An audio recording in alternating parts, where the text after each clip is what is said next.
Boy, it's a beautiful day to go for a walk, and what a wonderful time of year to be outdoors. It may be a little bit hot out, but that shouldn't stop you from experiencing all of the majesty that the Texas wilderness can offer you. Let's start our walk by closing our eyes. One of the most powerful of all five senses is your sense of smell. There's all kinds of crazy stuff happening out there right now, and one of the best ways to experience it and take it in for the first time is to smell it. Can you pick out the flowers blooming, the rain on the grass? If you're really attentive, you may even be able to catch the scent of the honey that the bees are making. Now go ahead and open your eyes. Did you hear that croaking sound? That was the sound of the Houston toad. The Houston toad is a habitat specialist, meaning it can't be seen outside of several specific locations where everything comes together to create the perfect environment to live in. In fact, all of the locations where it can live are within Texas, meaning this is the only state where you see it naturally. Pretty soon it will begin to estivate, though, and you won't see it once that happens. Estivation, much like hibernation, is a prolonged state of dormancy.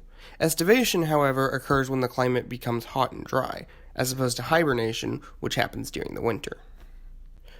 Let's begin walking now, and while you're walking, I want you to keep your eyes open for a few specific plants that I, at least, find to be very fascinating. First up is my favorite plant in all of Texas, Helianthus paradoxus, or more commonly called the puzzle sunflower.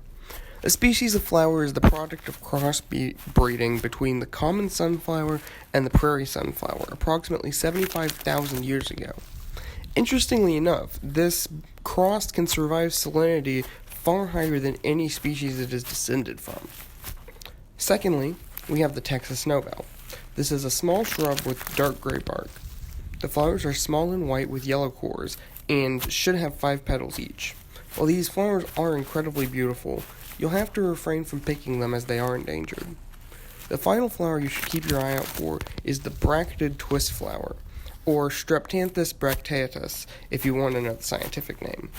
The flowers of this plant are bell-shaped and a bright pink color that absolutely draws attention from everything around it. The bell is composed of 4 separate petals, each of which will have a somewhat waxy-feeling texture. I really hope this was an eye-opening experience for all of you. There's a beauty in the wilderness that simply can't be replaced, and as cheesy as it may sound, it's up to all of us to protect that. Cities rise around us every day, and every day the wilderness vanishes. There are species of plants and animals that we have today that are on the decline and will never be seen again because humanity is tearing apart the environments they live in. It is up to us to do what we can to slow that progress down and to protect the Earth's natural beauty. With those words of encouragement, I will end today's nature walk. If you have any questions about the wildlife you saw today, or more accurately, didn't see, feel free to ask. You can also visit the Texas Parks and Wildlife Department to learn more about what you can do to help maintain the Earth's natural beauty.